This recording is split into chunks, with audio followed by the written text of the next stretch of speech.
Muito boa tarde a todos. Quem fala com vocês é Maria Eduarda Zambuja Amaral. Eu sou doutoranda em Ciências Criminais na PUC do Rio Grande do Sul e eu estou aqui, então, nesse curso promovido pela Tiran, que busca tratar sobre essas alterações legislativas, né, que vieram decorrente dessa nova lei anticrime, a 13964 de 2019, para falar um pouquinho com você sobre o meu tema central de pesquisa no doutorado, que é a cadeia de custódia da prova pericial.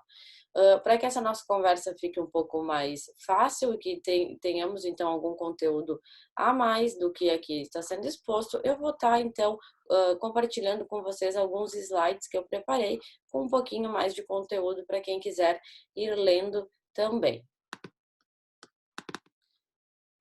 Bom, então a gente vai começar, né, tratando dessa cadeia de custódia da prova pericial, entendendo que os artigos aos quais nós vamos estar estudando são 158A até 158F do Código de Processo Penal, que foram incorporados, então, a partir dessa nova legislação.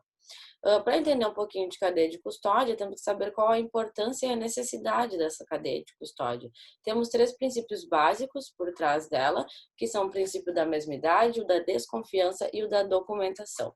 O princípio da mesmidade vai nos dizer, então, que essa mesmidade é uma garantia de que a prova é valorada, é exatamente e integralmente aquela que foi colhida. Ou seja, a mesmidade nos diz que aquilo que é levado à corte a partir de um laudo pericial é o mesmo que foi colhido, é a mesma fonte de prova. Justamente faz esse link, essa ponte entre o que é valorado e o que é colhido no momento, então, inicial, né, daquele exame pericial. Já por princípio da desconfiança, a gente vai entender basicamente de que consiste na exigência de que uma prova ela deve ser acreditada, ela deve ser submetida a um procedimento que demonstre que tais objetos correspondem, né, àquilo que a parte alega ser. O professor Geraldo Prado vai nos dizer que as provas exigem uma intervenção de regras de acreditação para que elas possam, então, estar sendo valoradas futuramente no contexto processual. E, por fim, existe o princípio da documentação, que trata basicamente, então, da necessidade de se documentar esse passo a passo, todos esses elos que fazem parte dessa cadeia, que é então a cadeia de custódia. Essa documentação necessária, importante, indispensável ao processo penal, deve ser demonstrada em corte, né, em juízo, então, para que se tenha a configuração dessa cadeia de custódia. Há na doutrina espanhola um debate, e há quem sustente, uma relativização da documentação da cadeia de custódia, dizendo então que alguns pontos poderiam ser substituídos pelo testemunho do perito.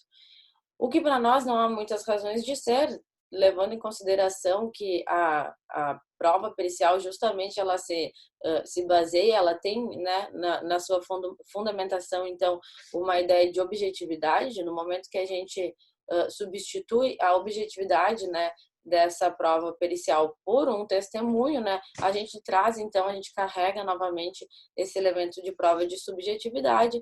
Então, nos parece que não há quaisquer razões de ser para essa relativização e faz, sim, indispensável e necessária a documentação dessa cadeia de custódia para comprovação, né, de que aquilo realmente estava posto. A finalidade dessa cadeia de custódia é propiciar um maior grau de precisão para uma decisão e que reflita, então, um discurso coerente com os fatos.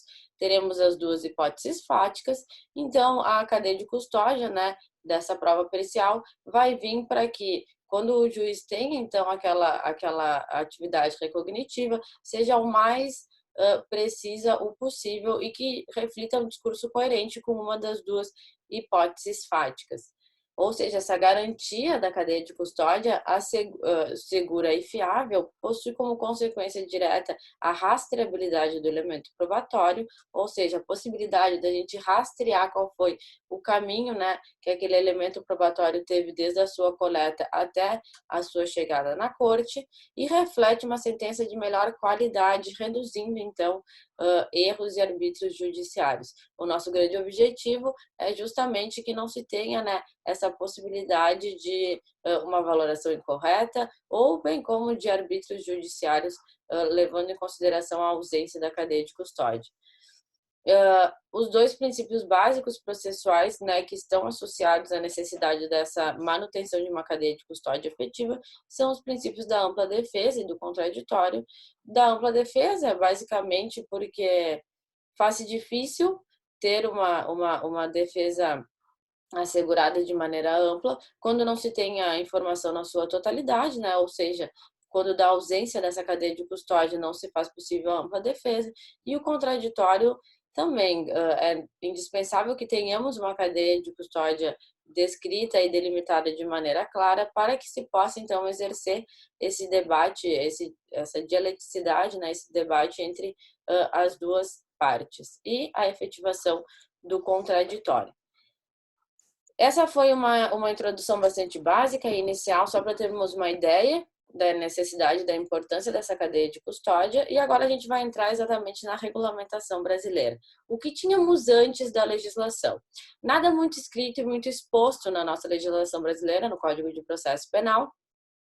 Poderia se extrair algumas coisas do artigo 169, quando ele tratava que a autoridade deveria providenciar imediatamente para que não se alterassem o estado das coisas até a chegada dos peritos, e que também os peritos, ali no parágrafo 1º, teriam que registrar no laudo as alterações do estado das coisas e discutir no relatório as consequências dessas alterações. Isso, sem a menor dúvida, faz parte da cadeia de custódia, isso é essencial à cadeia de custódia, mas isso não é a cadeia de custódia na sua totalidade. O professor Gustavo Badaró entendia também que a partir do artigo 6º do Código de Processo Penal seria possível uma interpretação sistemática da necessidade dessa cadeia de custódia, quando ali, então, o artigo 6º iria trazer que a autoridade policial deveria dirigir-se ao local, providenciando para que não se alterem o estado e conservação das coisas até a chegada dos peritos criminais. Então, sim, podemos extrair, né, uma necessidade de cadeia de custódia a partir desses dois artigos, mas não, jamais poderíamos afirmar que teríamos, então, uma regulamentação efetiva de uma cadeia de custódia no Código de Processo Penal até então. Para além disso, tínhamos também a Portaria 82 da Senasp, que trazia uma regulamentação um pouco maior e um pouco mais específica e delimitada sobre a cadeia de custódia, mas frente à atual legislação, né, devemos levar em consideração agora a legislação, não mais a Portaria número 82. Mas é sempre bom dar uma lida, né, dar uma olhada no que era trazido por essa portaria, principalmente, né, por vir de órgãos da segurança pública. Uma ideia inicial para a gente começar a falar, então, do que a lei trouxe, é o que o professor Badaró nos mostra na ideia de que o conteúdo trazido pelo Código de Processo Penal, ele deve ser um conteúdo mais geral, mais abrangente, não um conteúdo específico de cadeia de custódia. Esse conteúdo específico mais delimitado deve ser regulado, então, pelos órgãos periciais, por aqueles órgãos competentes.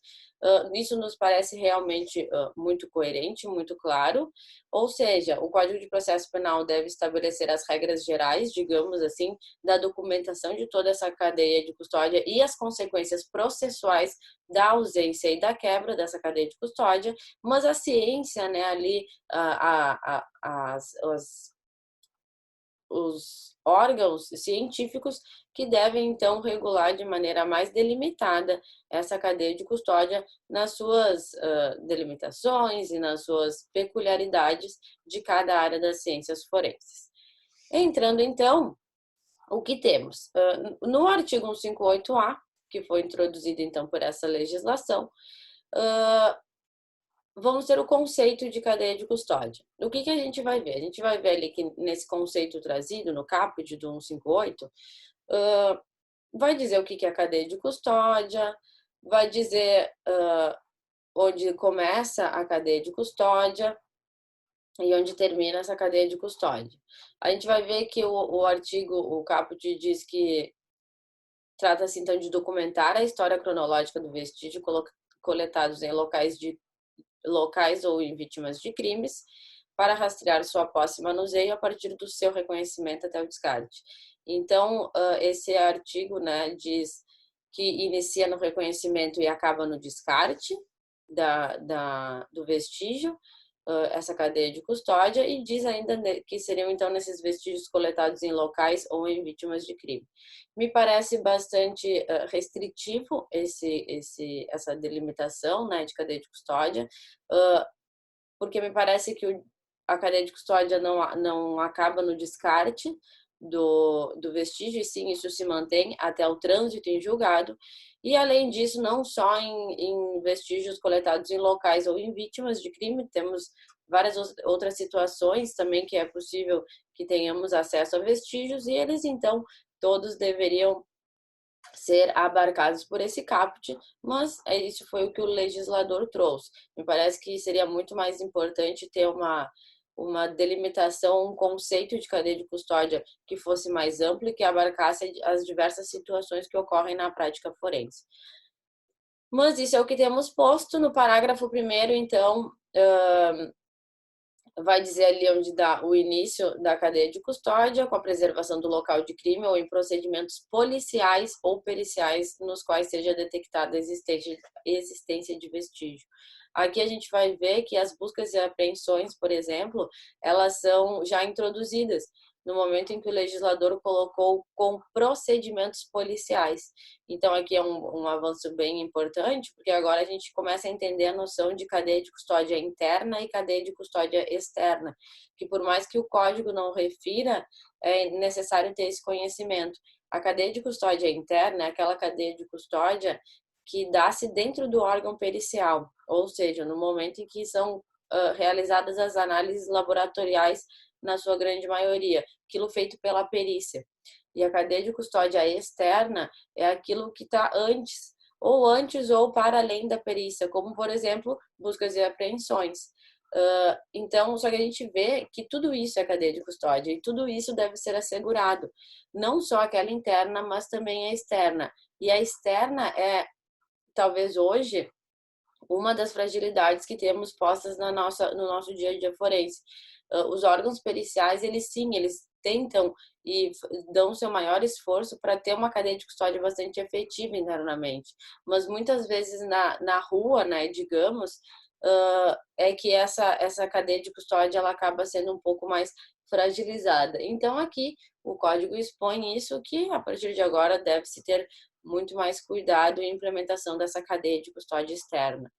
Ali vai dizer que o agente público, no parágrafo 2º, que reconhecer o elemento como bom potencial interesse para a produção da prova pericial fica responsável.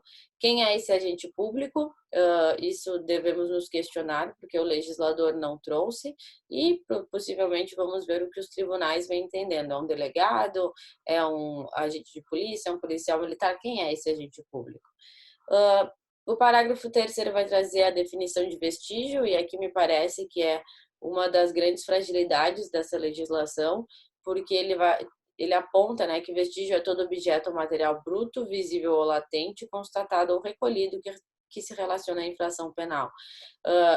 E de maneira clara, o legislador se omitiu ou esqueceu ou deixou de abarcar os vestígios digitais, que eles são, sem a menor dúvida, grande parte dos vestígios que são hoje em dia analisados, né, nas perícias digitais, perícias de informática, são realizadas rotineiramente em grande volume dentro dos órgãos periciais. Então, me parece que aqui o legislador pecou na definição de vestígio. O 158B nada mais é do que as etapas da cadeia de custódia, definidas e delimitadas no que se trata qualquer uma delas, iniciando então no reconhecimento e finalizando no descarte. O que eu tenho para apontar, não vamos ficar lendo de maneira né, exaustiva cada uma desses conceitos, mas o que eu tenho para indicar principalmente aqui é que me parece que restringir, e isso eu já falei quando tratamos do caput do 158A, restringir o fim da cadeia de custódia no descarte é algo muito precoce, é algo que não deveria ser feito. No meu entendimento, o fim da cadeia de custódia vai ser, então, quando do trânsito em julgado e não do descarte do vestígio, mas aqui foi o que o legislador optou por ter, então, como conceito, né, como caminho dessa cadeia de custódia. O 158C, então, vai dizer que a coleta de vestígios deverá ser realizada preferencialmente por perito oficial, ou seja, de que a gente vê que não só o perito oficial pode fazer a coleta do vestígio, como também outras autoridades, como já foi exposto. O parágrafo primeiro vai dizer que todos os vestígios coletados no decurso do inquérito ou no processo devem ser tratados como descrito nessa lei. Bom, e me parece que esse primeiro parágrafo está aqui exposto só para assegurar, né, para dar uma segurança um pouco melhor no que tem sido trazido, porque me parece óbvio, né, que em se tendo regulamentação a nível de Código de Processo Penal, é óbvio que todos os vestígios coletados devem seguir, né, essa regulamentação, mas o legislador optou por colocar esse parágrafo primeiro para, então, justamente assegurar que isso seja efetivado. No parágrafo segundo do 158C, vai ser exposto, então, que é proibida a entrada em locais isolados, bem como a remoção de quaisquer vestígios de locais de crime, antes da liberação por parte do perito responsável, sendo tipificada como fraude processual a sua realização. Me parece um dispositivo bastante amplo, que vai dar muita margem à interpretação, pelo simples motivo de não dizer é proibida a entrada de quem. Apenas diz que é proibida a entrada, quem contamina, quem não contamina quando tem a entrada nesse local. Então, aqui também me parece que essa definição é um pouco ampla demais, deveria ser mais restrita, mais explicativa. E a gente vê, então, que também é trazida uma nova conduta ao tipo de fraude processual, fazendo, então, um link já lá com o Código Penal. No 158D, vai dizer que o recipiente para condicionamento do vestígio será determinado pela natureza do mesmo. Então, me parece importante esse 158D, porque o Código de Processo Penal traz, então, só a regra geral, deixando, então, aos órgãos competentes, né, aos órgãos periciais, fazer a delimitação de qual recipiente é adequado para cada natureza, né, para cada material. O que é exatamente isso que nos parece mais coerente, que se venham, então, só as regras mais gerais. Ali nos parágrafos, então, que vai estar exposto é a necessidade dos lacres, da numeração individualizada desses lacres, da necessidade de preservar as características do vestígio, impedir a contaminação, o vazamento, tudo isso que está associado a um bom isolamento do vestígio, a um bom manuseio do vestígio vai estar associado ali, então, vai estar descrito nesses parágrafos do 158D. Uma atenção especial ao terceiro, que diz que o recipiente só poderá ser aberto pelo perito que vai proceder à análise e motivadamente por pessoa autorizada. E aqui me parece também que esse parágrafo terceiro também vai ter uma ampla interpretação, porque não diz quem pode ser essa pessoa autorizada, muito menos autorizada por quem que dá essa autorização a que a pessoa abra, né, o recipiente tenha contato com o vestígio, é o perito que autoriza, é o órgão pericial, é o delegado, o juiz, quem né, da onde que parte essa autorização. E ali trata-se, então, do rompimento do lacre, da necessidade, então, de manter uma documentação bastante precisa sobre, no momento desse rompimento do lacre, bem como, né, na manutenção dessa cadeia a partir do momento que um lacre rompido deve ser sempre acondicionado no interior do novo recipiente, justamente para ter essa cronologia. No artigo 158E, então, ele vai trazer uma questão bastante nova, que ainda não tem muito aqui no Brasil. De meu conhecimento, é que a Polícia Federal tem uma central de custódia, se não me falha a memória, em Minas Gerais. Então, o 58E vai dizer que todos os institutos de criminalística deverão ter uma central de custódia para controle de vestígios e que a sua gestão deve ser vinculada diretamente ao órgão central de natureza criminal. Os parágrafos desse 158E também vão trazer do que se trata essa central de custódia, quais são as necessidades, as características dessas centrais de custódia, que no meu ponto de vista são realmente muito importantes para que a gente tenha uma efetivação mais concreta dessa cadeia de custódia. As centrais de custódia me parecem o cerne, então, né, desse processo todo que vai ser desenvolvido para que tenhamos uma cadeia de custódia mais efetiva. Então, a gente precisa desses locais para que tenhamos, então, a conferência, a recepção, devolução dos materiais, tudo isso associado para garantir, né, que essa cadeia de custódia seja realmente efetivada. Nada mais óbvio do que a gestão dessas centrais de custódia estarem associadas ao órgão central de natureza criminal. Me parece bastante óbvio isso também, porque afinal tem que estar tudo sob a gestão do mesmo órgão, né, para que se tenha então essa interconexão, essa ligação entre as centrais de custódias e a área da perícia criminal. E o grande questionamento é se serão dadas realmente efetividades a essas centrais de custódias, principalmente do ponto de vista econômico e de efetivo. Essas centrais de custódias terão que ser todas construídas, né? Ou pelo menos ser criadas dentro de institutos de criminalística que já existem. Então vamos ver como que vai se dar isso realmente na prática, o quão efetivo vai ser esse artigo 158E ou se ele vai ser esvaziado por impossibilidade de implementação. Por fim, no artigo 158F, então, ele vai trazer que após a realização da perícia, o material deverá ser devolvido à central de custódia, devendo nela permanecer. E o parágrafo único assegura, então, que quando da ausência dessas centrais de custódia, ou a autoridade policial ou a autoridade judiciária devem determinar as condições de depósito do referido material em local diverso, mediante requerimento do diretor do órgão central de perícia oficial de natureza criminal. Ou seja, no momento em que não se tem essa central de custódia, ou que se tem essa central de custódia, mas não tenha local nem condições de armazenamento, tanto a autoridade policial quanto a judiciária podem determinar as condições de depósito. Aqui me parece também que o legislador pecou um pouco no momento em que ao diretor do órgão central de perícia, ele colocou só o requerimento.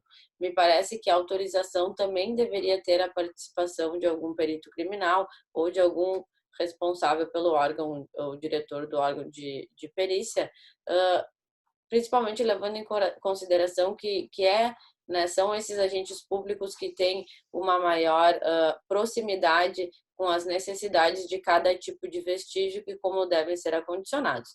Mas, de qualquer forma, né, está aqui exposto essa opção, né, quando dá ausência de possibilidade de armazenamento, e me parece também bastante coerente este artigo. Alguns avanços e algumas limitações dessa legislação. O principal avanço é que temos que reconhecer que a introdução dessa disciplina no Código de Processo Penal é algo realmente bastante vantajoso, é um passo bastante importante, né, que o legislador deu para tentar regulamentar essa cadeia de custódia, pois antes não tínhamos nada e agora já temos pelo menos uma noção, umas regras gerais básicas. As definições das regras gerais, exatamente como eu vinha falando, temos algumas exceções que poderiam ter sido incluídas e que não foram, mas de um modo geral, pelo menos agora temos uma conceituação, o que é vestígio, quais são as etapas dessa cadeia de custódia, as centrais de custódia, também tudo isso na legislação. O terceiro ponto que eu coloco ali como avanço é justamente essa necessidade agora com força de lei da implementação das centrais de custódia. Vamos ver, né, na prática, mais uma vez, salientando como que isso vai decorrer, se isso realmente vai ser implementado, vai ser efetivado ou não. O que eu tenho de conhecimento é que a Polícia Federal está, né, tentando efetivar isso de maneira mais rápida, mais célere, mas vamos ver a níveis estaduais também o quanto que os órgãos de perícias vão se movimentar ou vão tentar implementar essas centrais de custódia. Limitações que tivemos da regulamentação brasileira, a restrição conceitual da própria definição de cadeia de custódia, como eu já falei lá no 158A caput, me parece que o conceito trazido foi bastante restrito, deveríamos ampliar esse conceito para poder abarcar a maior quantidade de casos, né? As especificações entre cadeia de custódia interna e externa que estão ausentes, me parece que seria importante colocar para ter uma delimitação e para poder abarcar também, né, todo esse caminho, né, essa cadeia de custódia, que ela não só está associada a uma perícia, e sim a todo o caminho dessa fonte de prova. Uma das maiores limitações, então, dessa regulamentação, que me parece, é a de definição de vestígio, quando se ausenta ou deixa de abarcar os vestígios digitais, que são de extrema importância, né, na prática forense atual. Temos redações abertas e de ampla interpretação. Vamos ter que ver como os tribunais brasileiros vão, então, estar se posicionando, né, frente a essa nova regulamentação. A implementação das centrais de custódias a nível estadual, por exemplo, frente à falta de aporte financeiro e de efetivo, me parece que é uma das limitações que vai ser trazida também, porque vai ter que se ter uma necessidade maior de investimento, né, e de infraestrutura e efetivo também, e tudo isso envolve, então, novos concursos públicos, licitações e etc. Então, vamos ver, né, se isso realmente vai ser efetivado na prática ou se o artigo vai ficar esvaziado. E, por fim, a grande limitação dessa legislação é justamente a ausência, né, de delimitações das consequências geradas pela quebra da cadeia de custódia da prova pericial ou pela ausência da cadeia de custódia, porque são duas coisas diferentes. Uma é quando existe cadeia de custódia, mas não se comprova que essa cadeia de custódia foi efetivada, e outra é, então, quando não há uma cadeia de custódia. E nesses dois casos, o legislador se omitiu, né, para dizer qual era a consequência gerada a partir disso.